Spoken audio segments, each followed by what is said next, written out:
Hey everybody, I'm back, and it is good to be in America.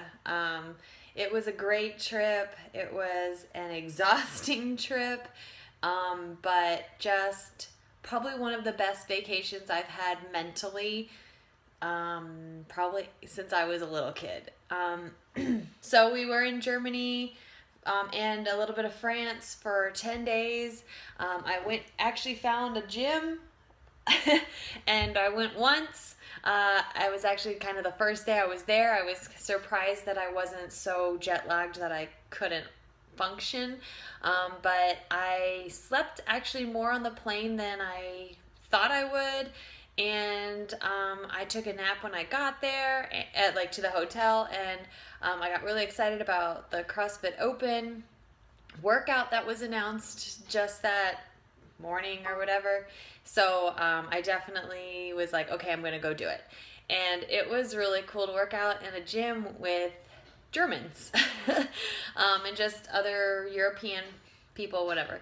So I did that. We went skiing for 2 days, and I haven't been skiing for about 10 years. So I was beat up pretty bad from it. I only fell twice, which was awesome for me, but I was definitely tired, sore, just dead, like exhausted. My legs were just burning from like trying to. It was slushy on some of the snow, and it was just it was tough.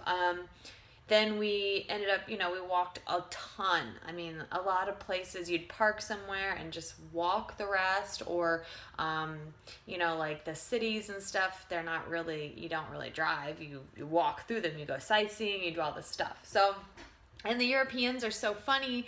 They'll say like, "Oh, it's maybe a 10-minute walk. It's no big deal." And then you start and you're like, "Oh my God, first of all, it's more than 10 minutes. And second of all, it's like steep terrain or something, it's just something ridiculous that is no big deal to the Europeans, but in America we just aren't used to it. So anyway, yeah, we did a lot of walking, a lot of sightseeing, and I did a lot of eating, but this is the difference. This is some of the differences that I did. When I ate, I did try and write down for like what I ate during the day. I did track a couple days. I think I only did like 3 or 4, honestly.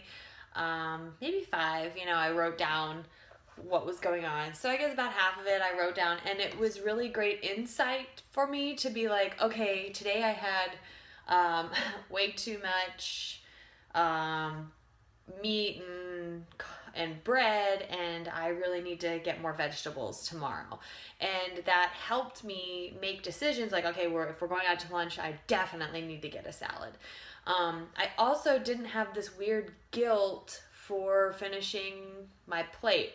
I think a lot of times, especially in America, I don't eat out very often at all. And so when I go out and eat out, it's usually a special occasion or a big deal, and I will clean my plate.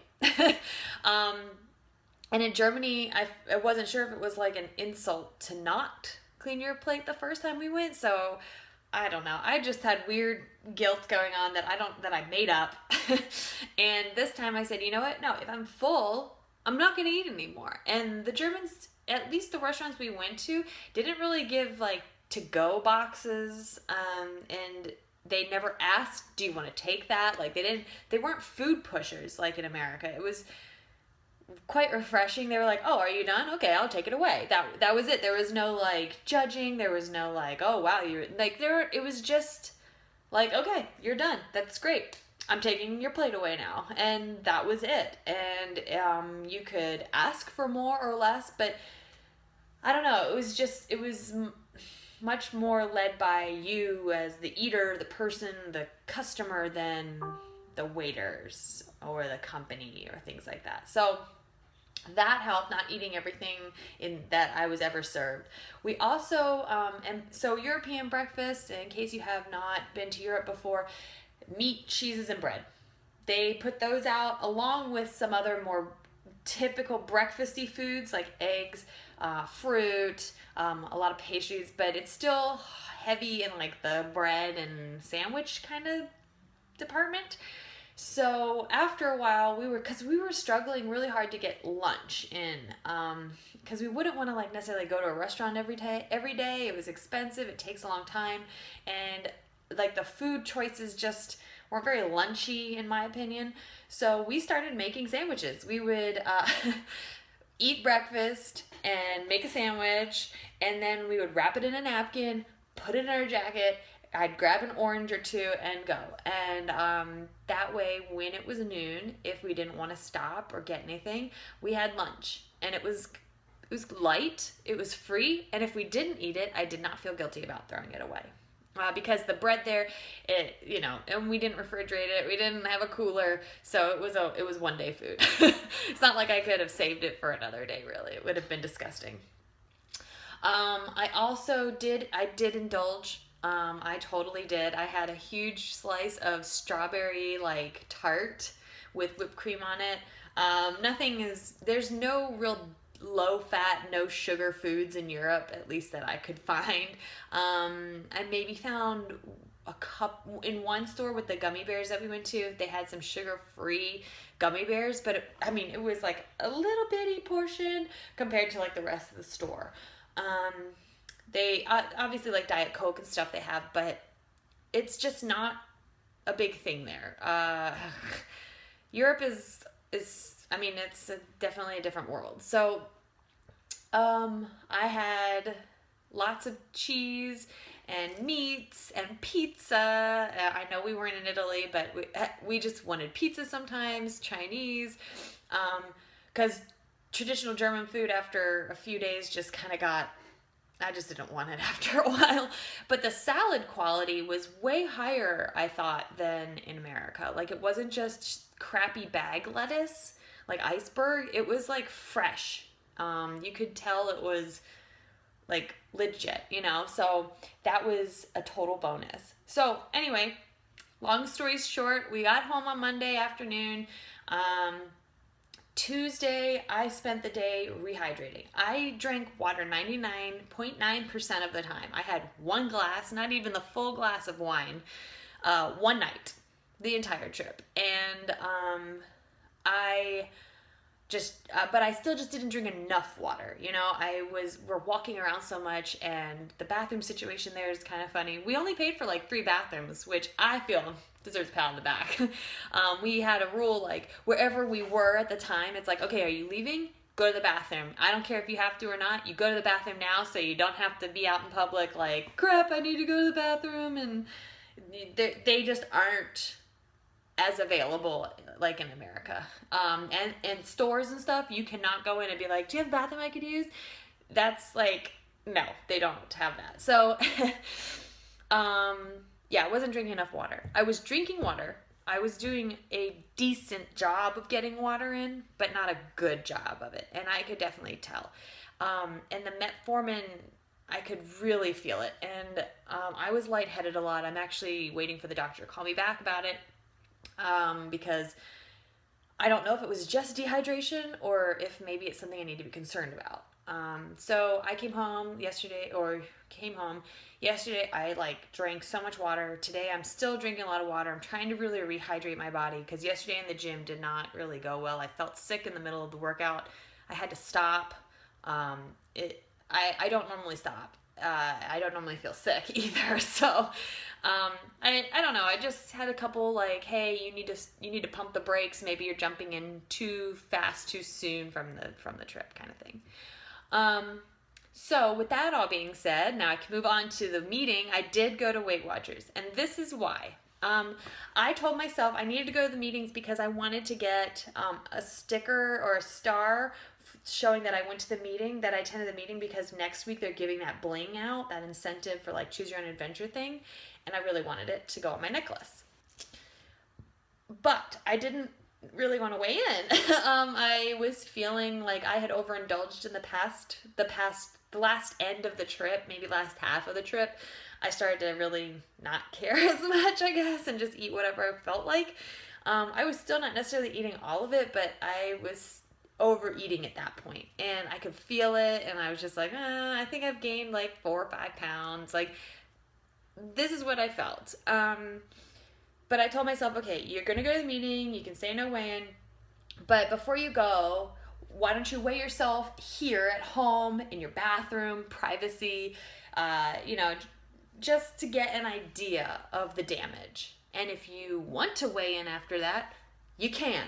But if you don't, it won't be an official, like, printout in the book and the Weight Watcher records, like, you know, kind of thing.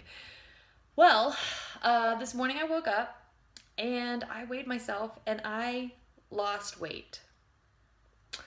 That's the first time ever, and it's also the first time I came home from a trip, or even was on a trip, not feeling gigantic or bad about my body image. I think this was a huge success for me.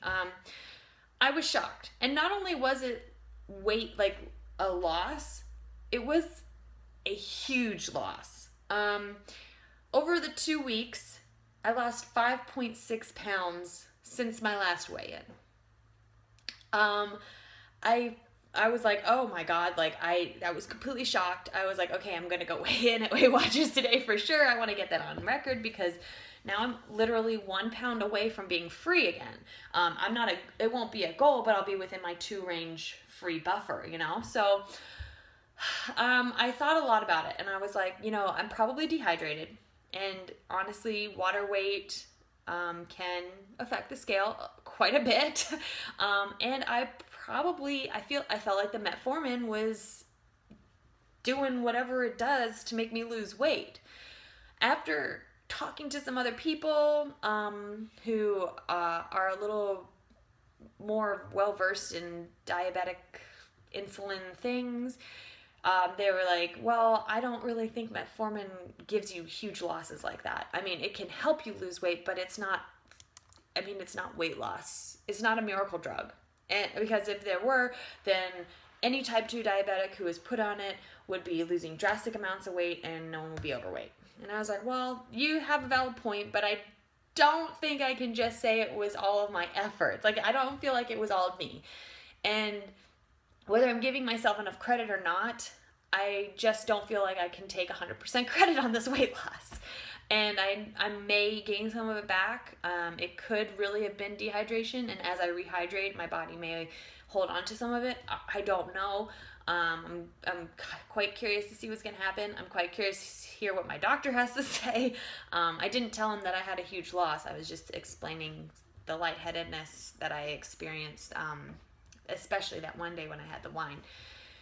But anyway, I am ecstatic. I am completely shocked, surprised, and happy about it. I'm happy. I mean, I like losing weight. It's just, I don't know. I just did not expect it at all. So, yeah, that's what that is all about. And today's weekly was about spices. I guess last week they were talking about fitness and spicing up your fitness routine. And this week they're talking about spicing up your food, utilizing things like dry spices. My favorite is cumin, actually. Cumin, however you want to say it. I think it tastes great on tons of things. Balsamic vinegar, you know, like that's not just for salads. Fat-free salsa. I've had that on eggs before for sure. Dog alarm. Don't know. And then citrus, you know, like limes and lemons. Oh yeah, those are awesome. And mustard. Not a huge mustard person, but I don't mind it. So, the challenge was to try a new spice. So, try a new spice. See how it goes. So that's been my Weight Watcher experience this week/day. We'll see how next week goes. And yeah. Bye.